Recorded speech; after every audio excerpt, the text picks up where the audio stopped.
And as we said, there are 7 major reasons as to why we identify the British with the USA. So the first point that we would like to speak about is that Ephraim, according to indications in the Bible, was to precede Manasseh in achieving greatness, in achieving his moment of glory, as if to say, as if his paramountcy, his rulership over the world is coming to fruition, is fulfilling his tribal destiny of greatness, of doing what he had to do, was to come about, he was to be enabled to do this before Manasseh. Manasseh was to become later. We know that Ephraim and Manasseh both are descendants, sons of Joseph. Joseph was one of the sons of Jacob. Jacob had 12 sons. Jacob is also known as Israel.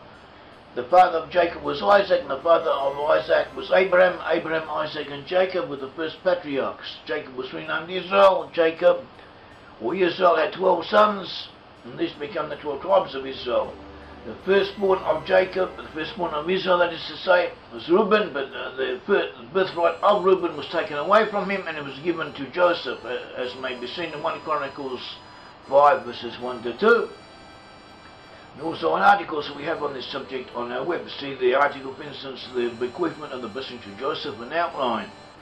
Go to our website, www.britam.org, britam.org, britam.org.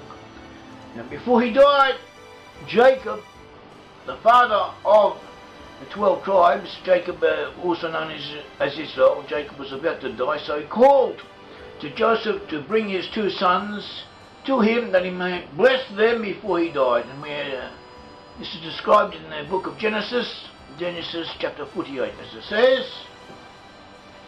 Now it came to pass after these things that Joseph was told, "Your father is sick," and he took with him his 2 sons, Manasseh and Ephraim. And Jacob was told, "Look, your son Joseph is coming to you." And Israel strengthened himself, sat up on the bed. We notice that the names Israel and Jacob here in this passage interchange. Israel and Jacob are one and the same person.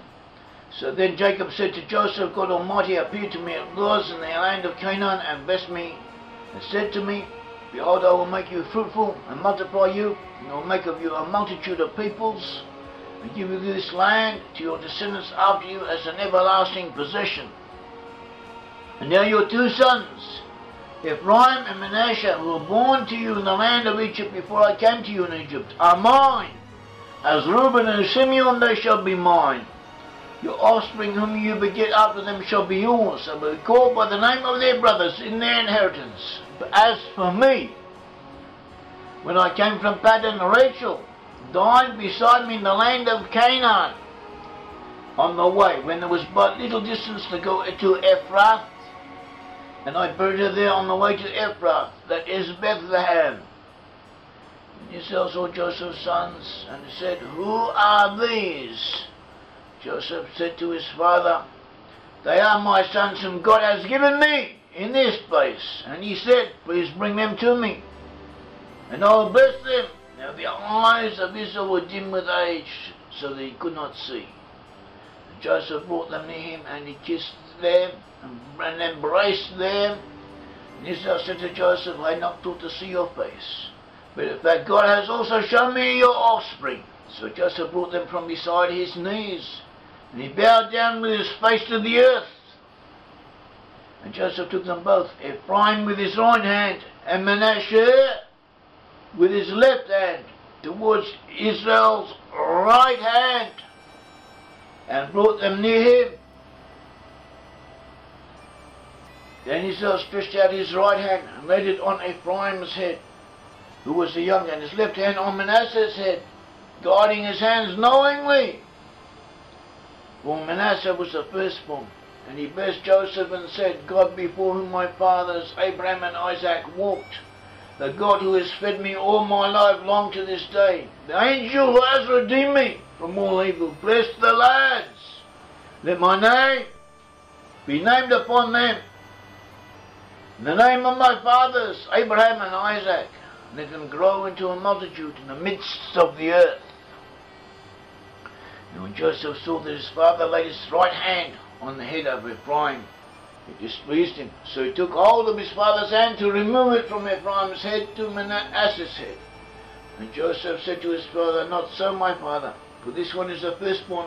Put your right hand on his head."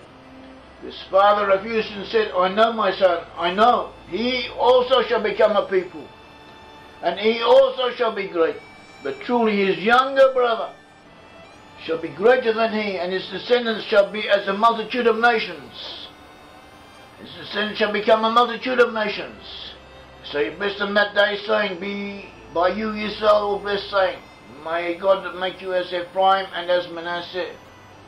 Thus he said Ephraim before Manasseh. Then Yisrael said to Joseph, "Behold, I am dying, but God will be with you and bring you back to the land of your fathers. Moreover, I have given to you one portion above your brothers, which I took from the hand of the Amorite with my sword and my bow." And this is the blessing that Jacob gave. This is the blessing that Jacob gave to the sons of Joseph. And the Bible tells us, as is what we have just read from Genesis 48 verses 8 to 17. We have just read how Joseph brought his two sons Ephraim and Manasseh to receive a blessing from Jacob. Manasseh was the older, and Joseph placed him to his left, facing the right hand side of Jacob. Ephraim was the younger, so Joseph placed him to his right, facing the left hand side of Jacob. Jacob, however, crossed his hands over. He placed his right hand on the head of Ephraim and his left hand on the head of Manasseh. He placed Ephraim before Manasseh. He did not, however, change the position of the boys. He left them as they are, but he placed his right hand on the head of Ephraim and his left hand on the head of Manasseh. So rabbinical explanations, for instance, the Sneglu Hadabrit and the B'nai Yisahar and others, they explain that that this crossing over the hands and the placing of the left hand on the head of Manasseh and blessing them, both the boys, meant that Manasseh would become great, he would receive his blessings, but later, at a later date. The left hand represents weakness, relative weakness and slowness. And so Manasseh would achieve his greatness after Ephraim, later than Ephraim. So this is what the rabbinical commentators tell us. And we described this in our previous talks. We went into this in more detail. But this is the same, the principle remains. Jacob has said concerning Manasseh, he also shall become a people, and he also shall be great, but truly his younger brother shall be greater than he, and his descendants shall become a multitude of nations. Malaha go and rule over other peoples. That's according to its literal meaning. But concerning Manasseh, he said, he also shall be, he also shall become. So this also, he also connotes or implies at a later date. This too implies at a later date, and we also have the rabbinical commentator which says that the placing of the left hand on the head of Manasseh indicated coming to fruition at a later time. And we had Ephraim and Manasseh as the two sections, two offspring of Joseph, the two different sections of the population that were in the British Isles. The two major sections were represented by the USA and by Britain and the offshoots. And we have seen that one either must be Ephraim and the other must be Manasseh, and based on the fact that, first of all, it was a British Empire that ruled over 1/4 of the earth, and it colonized a great many number of places, and it unified regions and civilized peoples, and saved them from famine and from civil war and from human sacrifice. And it did a great, and they also wiped out slavery wherever they went, and they, on the whole, upgraded and elevated the populations.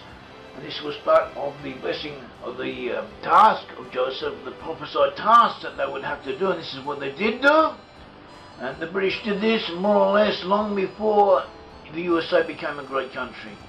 the USA became a great country after the British Empire had reached its peak. The British were before the USA in world history as a predominant element in the world. And the Americans came afterwards. They followed afterwards. They succeeded, as if to say, to the British. Well, they overlapped the British, but they came up at a later time. And this fits the indications that is what Manasseh would do. So based on the point of precedence in world history, on fulfilling their tribal roles, the USA fits the aspect of Manasseh, whereas Britain fits that of Ephraim. So that is our first point, and the other points we will consider in other talks. And we will go into all of these matters in some detail, and we hope that you will enjoy these talks and learn from them and benefit from them. And another point that is important to remember, that we need all of these proofs, and all the proofs that we have and the evidence that we have should be taken as one whole, as one holistic, one complete complementary body of evidence that has to be considered together as part of a general picture. That is where its importance lies, and that is how we want to present it, and we want it to be remembered and understood and weighed, that each point of evidence should be considered as part of a jigsaw and how it fits in. It interweaves. It is part of the whole complex of proof, of evidence, and it can apply only to the tribes of Israel. It can only apply to certain specific regions, to certain specific areas, in accordance with the words of the prophecy. And on this point also, we have seen that the USA is Manasseh, and Britain is Ephraim. Thank you very much. This is Yair Davidiy. I've been speaking to you from Jerusalem, the capital of Israel. Thank you.